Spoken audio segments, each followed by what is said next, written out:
zbivanjima u svetu, smeni administracije u Beloj kući, spoljno-političkom određenju Srbije i odnosima između Beograda i Vašingtona, razgovaram sa američkim ambasadorom u Srbiji, Kristoferom Hilom.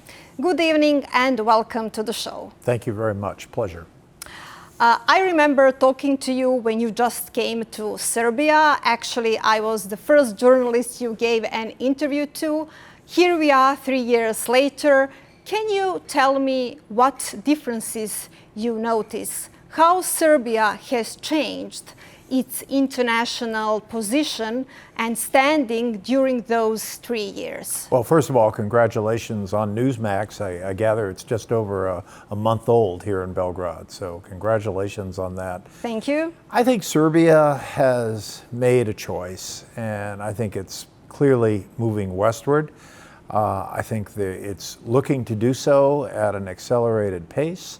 I think there are a number of reasons for that. I think the economic center of gravity of Serbia is clearly with Western countries. Doesn't mean Serbia doesn't have relations elsewhere, but I think it's clearly moving west.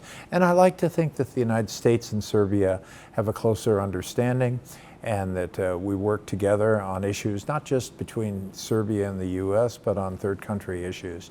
And I think it's very important that Serbia has supported Ukraine in its struggle against this terrible aggression. And so I think that has been very clarifying in recent years. And so I think Serbia is on a good track, and we certainly share and support Serbia's aspirations for membership in the European Union.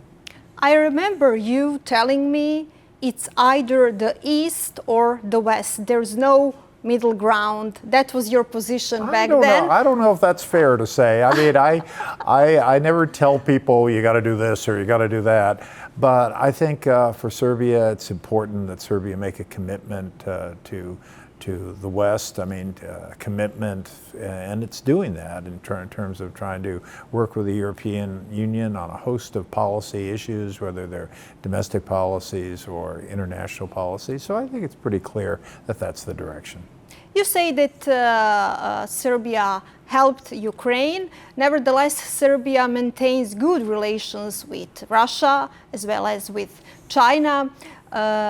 Would you say that that can impede the improvement of the relations between the United States and Serbia? You know, I think Serbia maintains a lot of relations around the world. It's not my job to tell Serbia who they should talk to and who they shouldn't talk to. Serbia has a long history of these relationships, and including with China, for example, and President Xi Jinping was in Serbia this past year. So, you know, it's not for Americans to tell Serbs, you know, who they can talk to.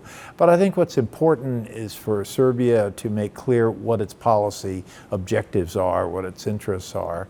And I think those interests and those policies are very much shared by the United States, and I think they form a good basis for moving forward. You're saying that you don't expect Serbia to deal only with countries you would prefer. Nevertheless, we know that the West expected Serbia to impose sanctions to Russia. That didn't happen. You know, there are issues of that kind. Certainly, the European Union has a set of policies, a common foreign policy, and they look to Serbia to try to make sure they can reach agreement on those issues. From our vantage point, we see Serbia as clearly making a commitment to the West, the continued support to Ukraine, the humanitarian assistance that's been given to Ukraine, the efforts to help Ukraine with its electrical system. I mean, after all, you know, Russia has been deliberately targeting civilians in Ukraine. It's one of the most disgraceful situations we've seen in a long, long time, and I think Serbia has been very clear about its support for Ukraine's territorial integrity and for its sovereignty. So I think we have a basis for moving forward. Obviously, there'll be differences on the issues of sanctions and questions like that. But I think we have a basis for moving forward, and we have a capacity to sit and have disagreements without being disagreeable. Assuming Serbia stays out of NATO, it keeps its neutrality. Do you see like a good side of it? And I'm going just to give one example. When Finland was a neutral country, it facilitated the meeting between President Trump and President Putin. So can Serbia be that kind of a country? I think Serbia can maintain a lot of relationships around the world. Serbia is very well known in the global south. Serbia has a lot of relationships there. And I think some of those relationships that Serbia has in the world could be helpful to the European Union when Serbia is a member of the European Union. They can certainly be, we can talk to Serbia about issues of countries far away, whether in the South Pacific or elsewhere. So I don't consider those an impediment. And as your question suggests, they may even be an advantage. So I think Serbia has a capacity to use its diplomacy, use its diplomatic weight, and it has diplomatic weight, and to use that to the betterment of a lot of us. So I wouldn't link it to what Finland did over the years. By the way, Finland's now a member of NATO, and NATO keeps an open door to additional memberships. I have views of where Serbia ought to go in terms of security. It's hard to be alone in these days in terms of security, but that's a decision that the Serbian people need to make about how best to protect Serbia. Your government is undergoing a transition. What can Serbia expect even after January the 20th? What part of American policy towards Serbia is going to stay? Well, first of all, we have elections every 4 years, and somehow we always survive the 4-year election process. We have some quite often new governments, as we're going to have this time. I believe that with respect to Serbia, we have some common interests with Serbia. I don't think those common interests change with the administrations.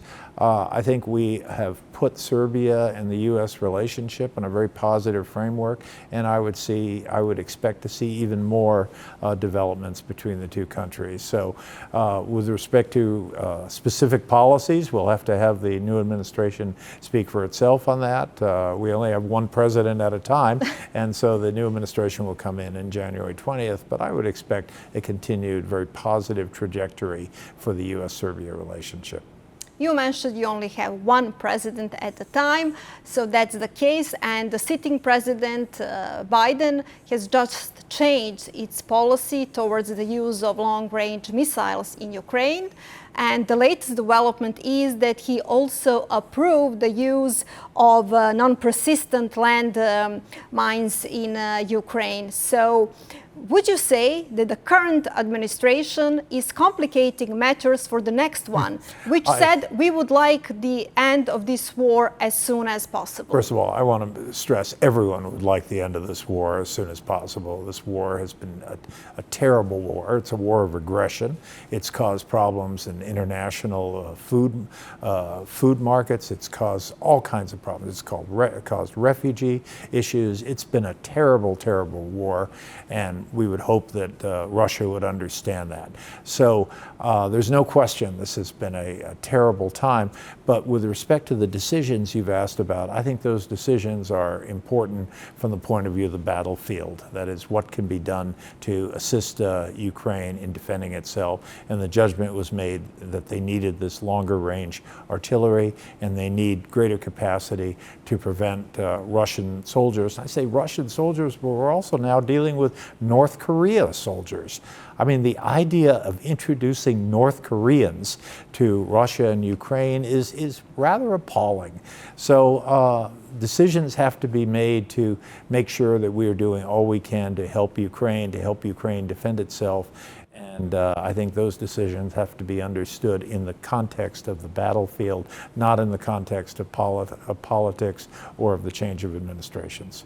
Are you trying to help Ukraine to defend itself or to gain stronger position in front of before peace talks? Well, I think Ukraine needs to defend itself. Peace talks are something the Ukrainians are going to have to decide what they want to do and whether the conditions exist for peace. There have been a lot of calls for ceasefires. quite understandably, because this war has been brutal, especially brutal for Ukrainian civilians. But in terms of the war itself, Ukraine needs better means to defend itself, and that's where we have been tried to be very helpful to Ukraine. There is a nice American tradition that the sitting president is leaving a letter to the next one. So President Biden will do that for President Trump. I would just like to ask you if that tradition existed in your case. What would be your note, your message for the next ambassador to Serbia when that day comes? Oh, for me to leave a note to the next ambassador to Serbia, whenever that day comes. Yeah. I would stress the fact that we have a very good relationship with Serbia, and we do best with Serbia when we listen, at least 50% of the time, if not more, to understand Serbia's perspective on issues. It's often complex. It's often more complex than your first 2 days in Serbia would suggest. That is, once you arrive here, you have to do a lot of careful listening. And so I'd probably stress those kinds of issues. Thank you so much. Thank you. Gost portala bio je Kristofer Hil, američki ambasador u Srbiji.